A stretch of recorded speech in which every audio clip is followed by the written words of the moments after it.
Hi guys, welcome back again to Anne and Louis channel. So today this is a very different video. Most of you guys have been asking me, Anne, why don't you wear a nice tight dress? Why you dress like this?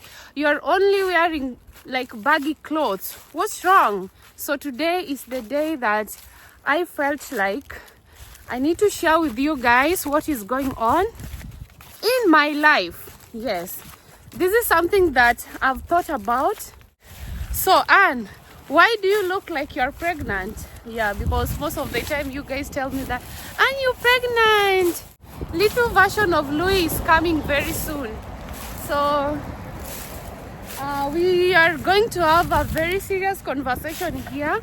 I want to share something very personal, and for me to get to this point whereby I feel like I can share it, it has been a journey. If you can remember well, there was a time I visited a gyno, and I didn't tell you guys what was going on with me because at that point I wasn't ready to share anything online. Yes, it takes time for someone to open up about their health issues. It's not easy. So the main reason why I'm sharing this is because this channel is for motivating, encouraging, spreading humanity, and also to promote kindness. Ooh, the weather today is really beautiful, guys. I wanted to do this video inside the house, and I was like, no, Anne, go outside in the forest, in the nature, and enjoy the sun. Yeah, because of late it has been very cold, but today you see I can even wear this chiffon. They are very light. Ooh, look at the cows over there. It's beautiful weather. I'm trying to find where the sun is very strong. Oh, here is good. Sus, you came with me? Yes. Let's stay here. So guys, I've been struggling with fibroids. And it's not something that just started like today or yesterday. It has been there.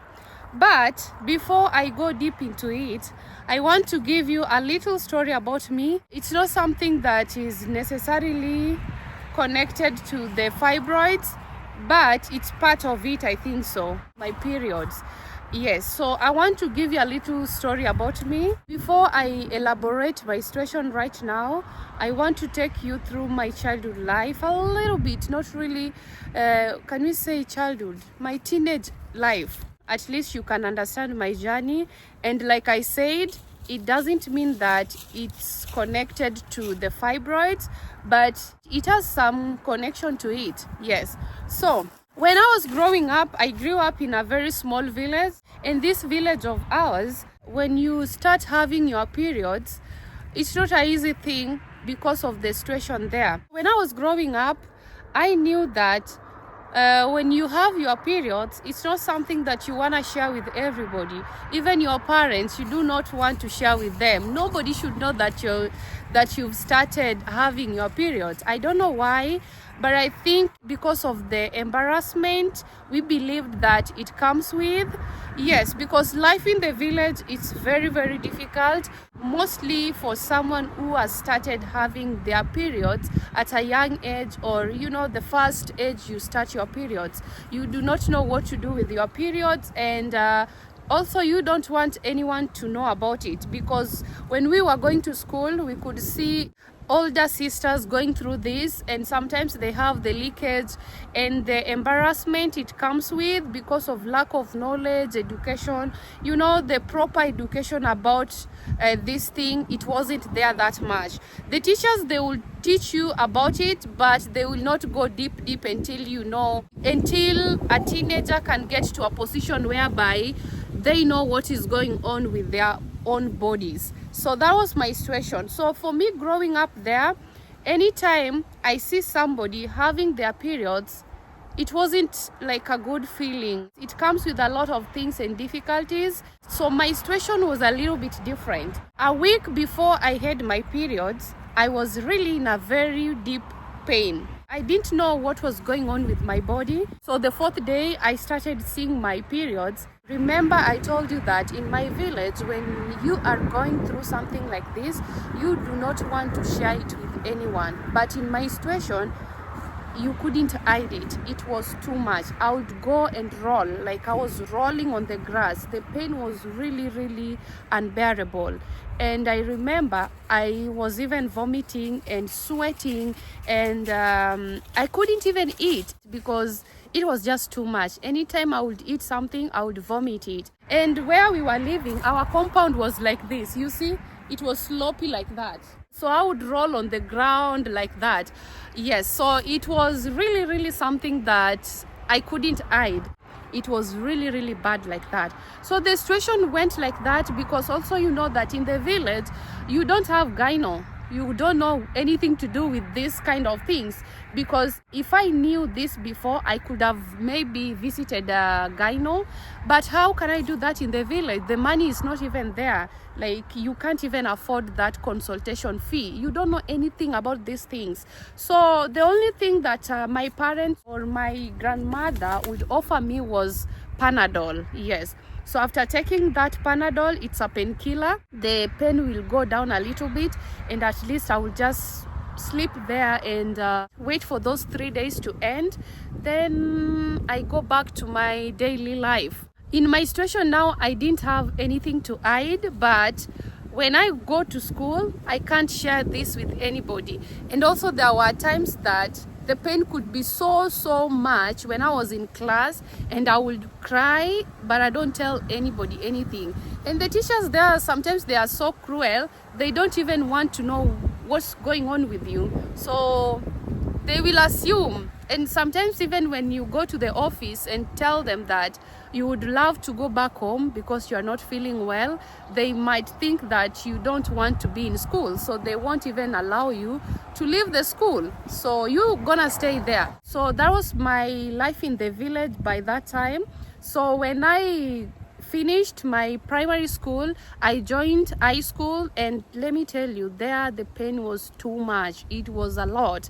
So when I joined high school, it was the same thing. I was going through the same thing. But now the best part of this part of my high school life, you know, there you have freedom. When you tell the matron that you are not feeling well, they will allow you to sleep in the dormitory, so you will not be attending classes. So what I did, I talked to the matron of the school and I explained my situation, and she was really nice and understanding, because she could see me, like in the morning when people are running to classes, me, I would be just crying in the bed, rolling down, vomiting. It was just too much, guys. I was really going through a lot during this time when I was having my periods when I was in school, because our school was a boarding school. I was not going and coming back to school. I was staying in the school. So we had a dispensary, and you know, at least here you can get any medication that are available there because it's part of your school fee. So I was lucky enough to get that opportunity to join a boarding school. During this difficult time of my life, every month I would talk to the matron, and they would give me some painkillers, but I think stronger painkillers like Buscopan. I started taking was it Buscopan? Yes, Buscopan. It's a painkiller. That was my life in high school. Then I went to Nairobi. Nothing is changing. And I met a lady where I used to work, and she could see me going through this pain, and she recommended another painkiller. I think it was diclofenac. Yes. Then I started taking diclofenac, and you know that diclofenac is a very strong painkiller. Again, after using this diclofenac for some time, it got used to my body, and it reached a point whereby it wasn't working anymore. The days that I'm having my periods, those are the worst days of my life. The diclofenac tablet got used to my body, and it wasn't doing anything anymore. So this is what happened, because I cannot survive without these painkillers. There was a day I was really in deep pain, and I went to the doctor, and he asked me some questions about the drugs that I've been taking to control the pain. Then I explained to him everything. Then he told me that these painkillers, they are not really good because they can cause blockage. It was just a lot of things that he explained to me. and he told me that for today I'm going to inject you with a very strong painkiller, but this is something that I do not recommend for you to use it every month, because these things, they are not really good, and still you are a very young girl and you have a lot to face in life, or you still have a long journey to go. So he talked to me, and that was the last day I took that injection. I never did it again. So I started just living with these painkillers. Every time I'm on my periods, I'll just take them, and I started increasing the amount of painkillers that I would take in a day.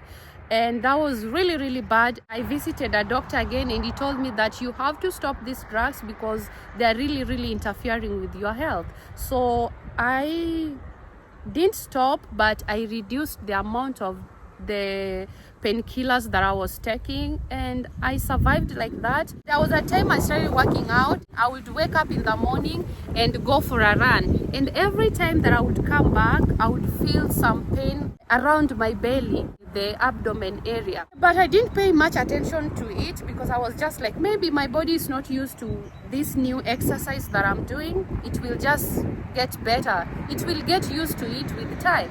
So I continued like that, running, and I would still have the pain. Then when COVID came, I started working out at the gym. Still at that point, I didn't know that maybe I have fibroids, because you can't tell whether you have them without going for checkup. You can't. So because I didn't do that, I still didn't know what was going on with my body. I started taking my workout very serious. I would go to the gym in the morning to lift weights, and in the evening I would go for music classes. You know, they dance, they jump, steps. I will do all those kind of workouts. Now I think I was putting a lot of pressure on my tummy because I was really determined to have like a fit body.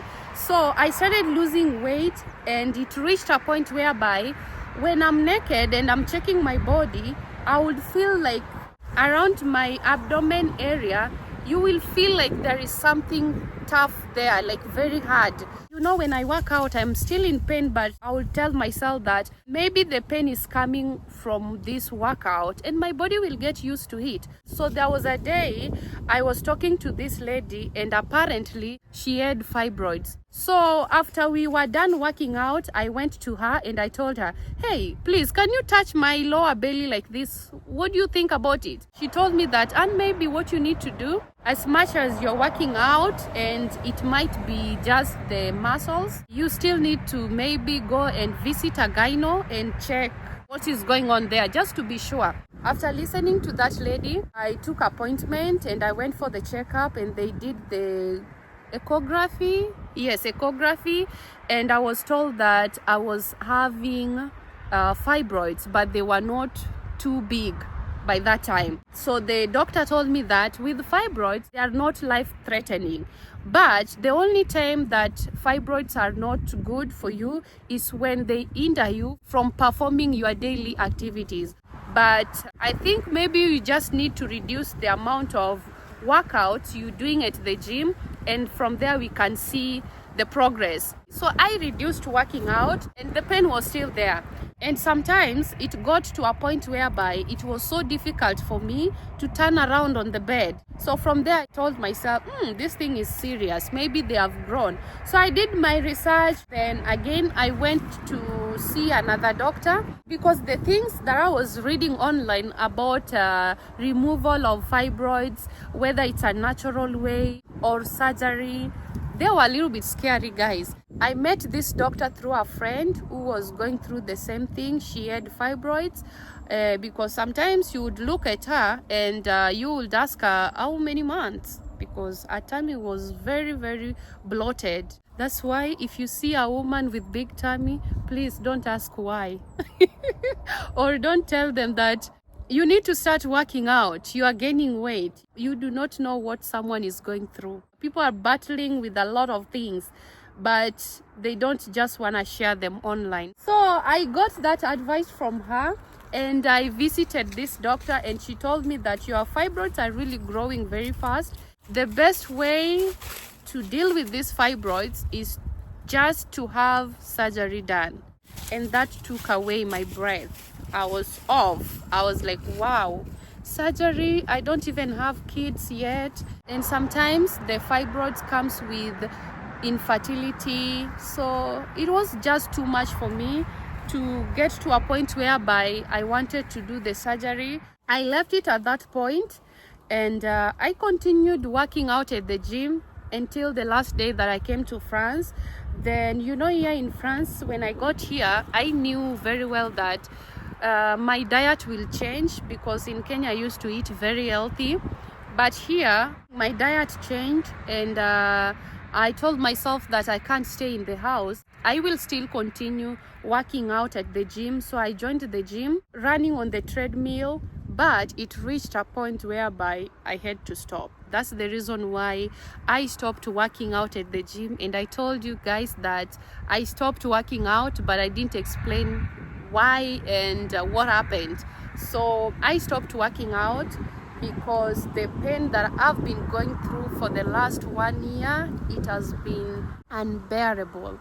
It has been a journey for me. Fibroids, hey, you can't play with those things. So last time, me and my husband, we went to see the gyno, and I did the echography again. I just wanted to confirm again, because it's a lot. It's just a lot. And I was told that I have big fibroids, very huge fibroids. He told me that I need to have another appointment to do the pelvic scan and also abdomen scan. Let me tell you, I've been through life. There are times that I wake up in the morning and I can't even come out of the bed because the pain is too much. And sometimes I even wake up and my stomach is like 5 months pregnant. Like, I look at myself in the mirror and I'm like, Anne, what's going on? You can't even work out. Look at your tummy. From a very small tummy or waist to a wide, big stomach. It's traumatizing.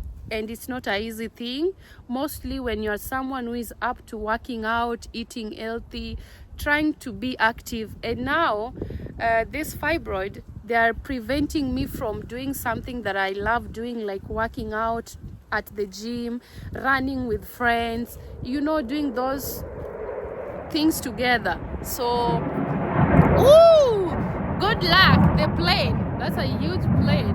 Yes.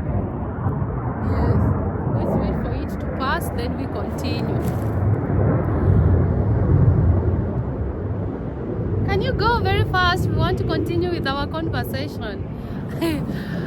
Yeah, so guys, it has been a long journey for me. The first day I had my periods, that was the worst day of my life. I've gone through a lot through this journey. It was really bad. When I found out that I had fibroids, those days, they were the worst moments of my life. But again, I tell myself that, aren't you lucky? There are people who are having those kind of symptoms. They go through the same thing, but when they visit a doctor, they get worse results. So I'm lucky. The fact that fibroids are not life-threatening, I'm still a very lucky person. People are going through a lot outside here, health-wise. I'm very content with my results. Right now, I'm just in a situation whereby I need to do that CT scan, which I will update you guys. Then after that, I'm gonna decide on what to do, whether to do the surgery or shrink them naturally, which I don't know. Please, if you've been going through something like this, let me know how you went through it, and let me know what you did to make the situation better. And also, if you've gone through surgery, let me know your experiences. And again, I just want to say that life can be so tricky, mostly if you don't have good health. That's why I keep on telling you every day before I end my video. I usually tell you that good health is everything. The only thing you need in this world is good health. Without that, life can be so frustrating. So appreciate your life. Enjoy your life, live it fully. People go through a lot of things. Like most women, Hey, they are the strongest people that I know in this world. We are very strong, guys. Imagine you have your periods from day one and it's painful, painful, painful. Again, you find out that you have fibroids on top. And again, you are somebody who used to like working out and now you can't do your daily activities. Like for me, working out is everything. The moment I'm on the road, that's the best moments of my life. I feel so fresh. I feel so relaxed. I feel like I'm doing what I'm supposed to be doing at the right time. And imagine now I can't do that. That's why I bought the stepper. But it doesn't excite me as much as going outside with friends, lifting weights together, running on the treadmill. It has been a dream for me to have a fit body. Yes, but I still believe that after my scan, we will get a very positive result and we will make the best decision on how we want to deal with this situation. Yes. So before I end this video, because I will get a little bit emotional, I just want to say that be kind, be nice to people outside. Someone like me, I never even thought that one day I will wear a dress and my tummy will be popping. Never. I've never thought of something like that.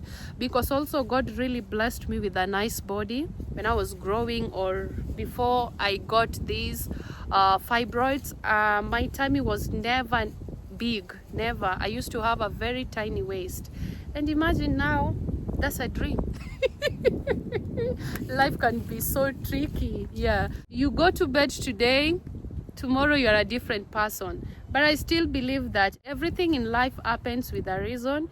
And the best thing you can offer yourself when you are in this kind of situations, just be positive. Because for me, I've been very positive. You guys couldn't even know that I was going through something like this. I tell myself that, Anne, live your life for the moment, enjoy every moment you wake up. Just say thank you, Lord, for this day again. Yes. So thank you so much for watching this video until here.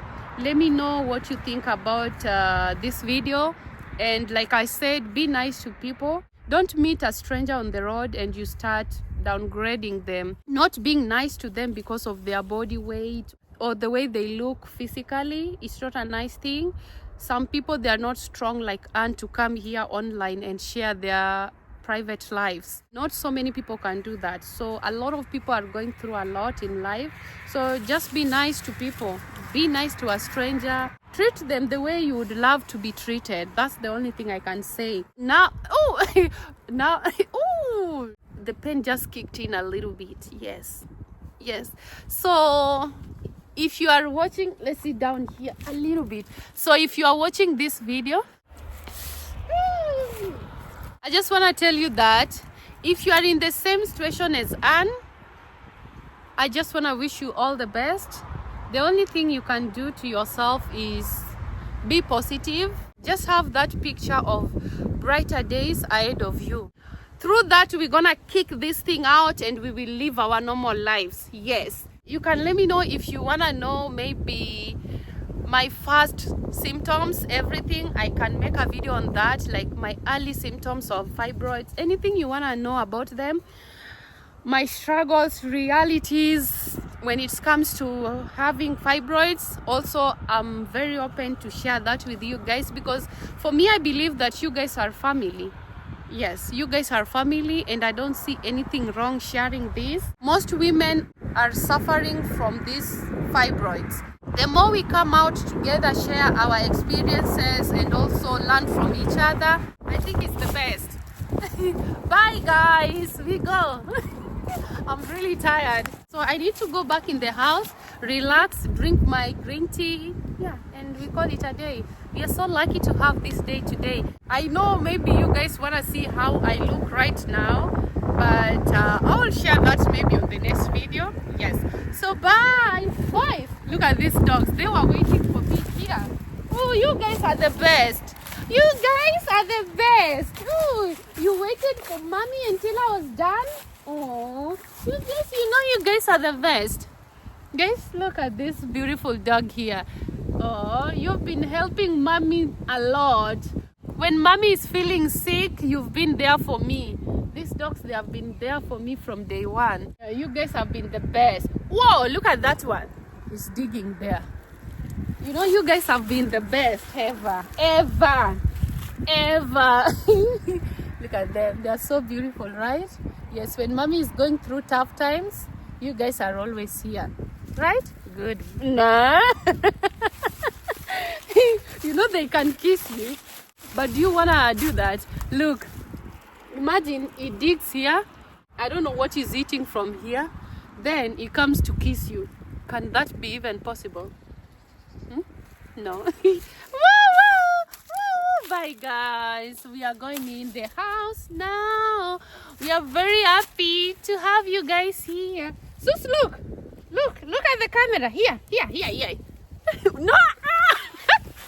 Ooh, he just stepped on me. Guys, bye. We love you.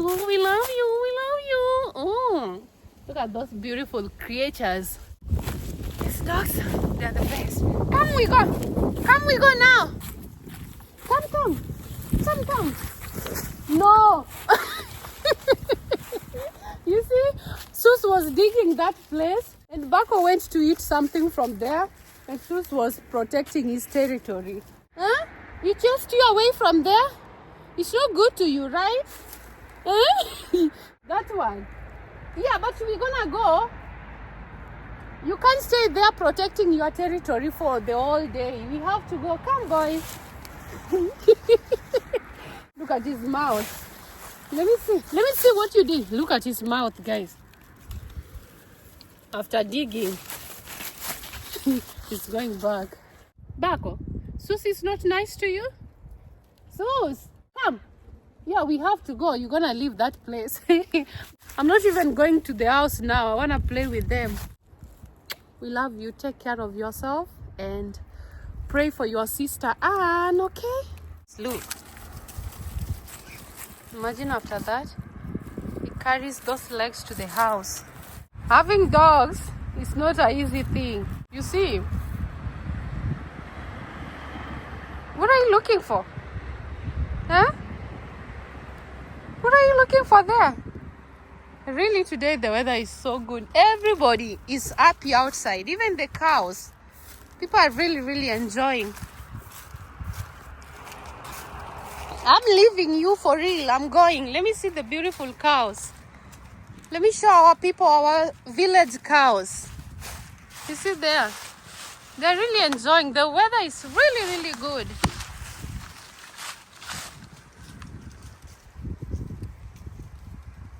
You see them? They are so happy there. Another one is there.